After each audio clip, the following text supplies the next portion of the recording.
All right, let's take a guided tour, through one of the most terrifying and honestly influential visions of the afterlife ever created, Dante's Inferno. We're talking about a 700-year-old poem that didn't just describe hell, it pretty much invented the version of hell that we all have in our heads today. Now, I know what you might be thinking. Some dusty old classic, right? But it's so much more than that. I mean, one writer put it perfectly. The whole thing is just packed with cameos. It's designed to make you do that Leonardo DiCaprio pointing meme. Seriously. It's a who's who of history, mythology, and, this is the best part, Dante's own life. He fills his hell with famous people, sure, but also with people he personally knew and, well, hated. This isn't some dry theological text. No way. It's a cosmic burn book. So, to really get this map of hell, you've got to understand the guy who drew it, right? The map maker. So, who was Dante Alighieri? Well, he was a poet, a scholar, and a politician.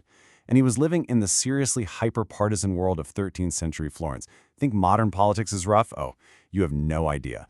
You know, Dante's entire life, and his whole masterpiece, really hinges on one single catastrophic event, his political exile.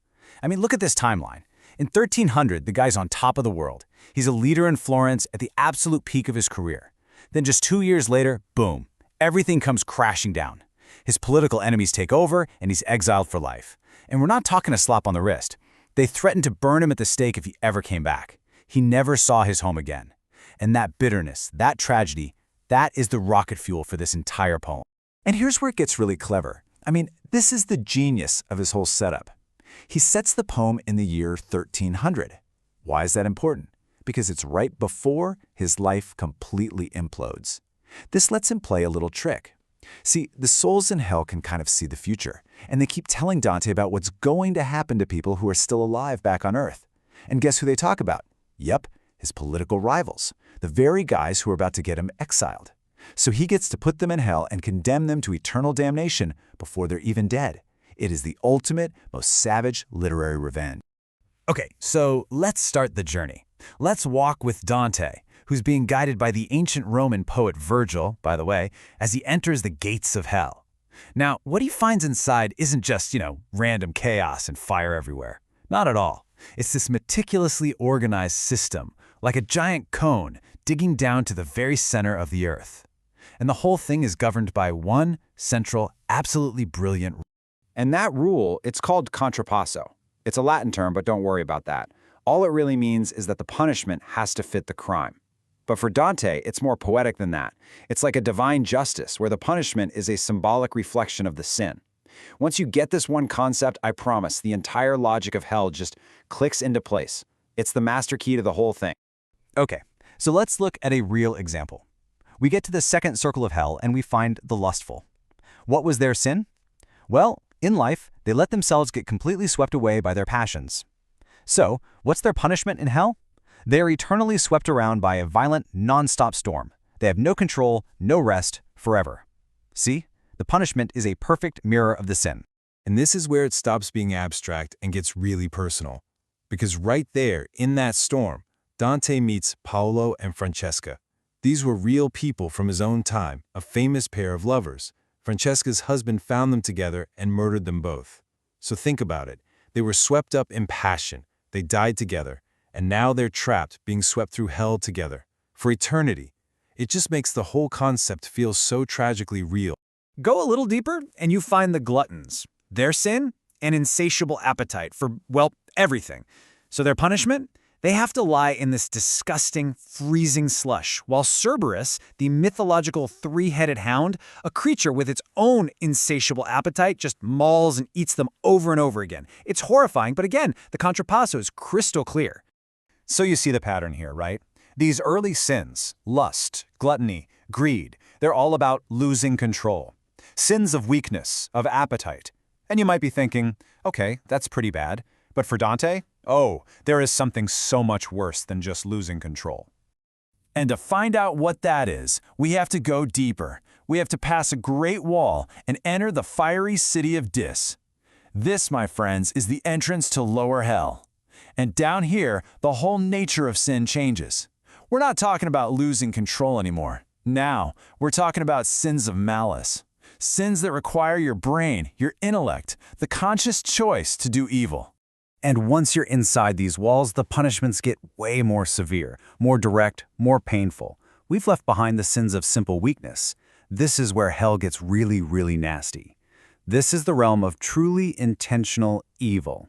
Take the heretics, for example. In Dante's eyes, their big crime was believing that the soul dies with the body. They basically taught that the grave is the end of the line. So their punishment? They are trapped for all eternity inside flaming hot tombs. See the logic? They believed the tomb was their final home, and now it is, forever. And what about the violent? The people who shed the blood of others? Well, their punishment is pretty straightforward. They're forced to stand in a river of boiling blood.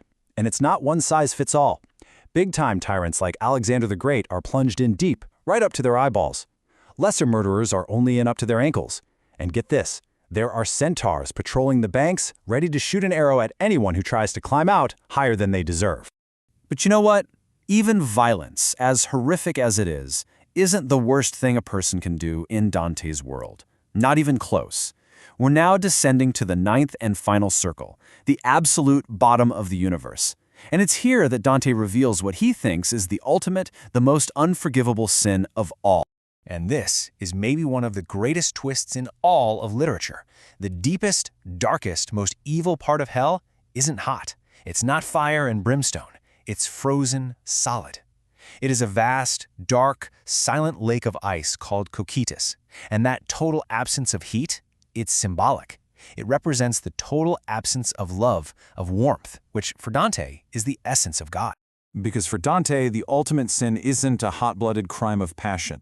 It's a cold one. It's treachery. The cold, calculated, deliberate violation of a sacred trust. It's the sin that takes our greatest gift, our intellect, our reason, and uses it to destroy the most important things we have, the bonds of family, of country, of friendship, of loyalty. And this leads to one of the most chilling, most horrifying images ever put to paper. We see two figures frozen solid in the ice, right next to each other. And one of them is eternally gnawing on the head of the other. The one doing the chewing is Count Ugolino. The one being chewed on is Archbishop Ruggieri. Why? Because on Earth, Ruggieri betrayed Ugolino and had him and his innocent young sons locked in a tower and left to starve to death. So now in hell, Ugolino's unending hunger for revenge is made gruesomely, terrifyingly literal. Okay, we've made it. We're at the absolute center of it all, the final stop on our tour. So, what lies at the very heart of evil? And what does it all tell us about why this 700-year-old poem still feels so powerful, so relevant today? Right at the bottom of the universe, we find him, Satan. But he's not some king sitting on a fiery throne. No, he's a prisoner, just like everyone else, trapped up to his chest in the ice. He has these three massive sets of wings, and he's flapping them frantically, trying to escape. But here's the ultimate irony. It's the wind from those flapping wings that creates the freeze that imprisons everyone, including himself. He is literally the engine of his own damnation, the original traitor who betrayed God himself.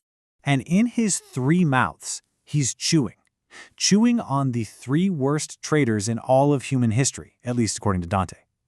In his main mouth, Judas Iscariot, the man who betrayed Jesus Christ. For Dante, that's treason against God, against the church. And in the other two mouths, Brutus and Cassius, the men who assassinated Julius Caesar. That's treason against the empire, against secular authority. And right there, that's the key to Dante's entire worldview. He believed that the world was supposed to be guided by two powers, like two suns, the Pope, handling spiritual stuff, and the Emperor, handling earthly matters. And he believed all the chaos in his world, including his own bitter exile, was because people had betrayed that divine plan. So putting Judas, Brutus, and Cassius in Satan's mouths, that is his ultimate, final, political and theological statement. So, why do we still care? Why does this story, written by a bitter, exiled politician 700 years ago, still have such a powerful grip on us? Well, because it's so personal. It's one man's epic search for justice. It gives us this unforgettable, weirdly logical system for sin and punishment.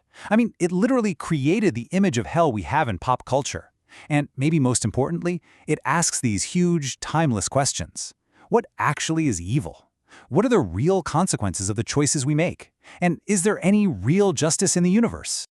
And that kind of leaves us with one final thought, doesn't it? Dante used his Inferno to put everyone he had a problem with on blast, from popes and kings right down to his own political rivals. So it really makes you wonder, If Dante were writing this poem today, who would he put in his Inferno? Who would be trapped in that frozen lake at the bottom of the world? It's a question that makes this 700-year-old vision of hell feel chillingly new.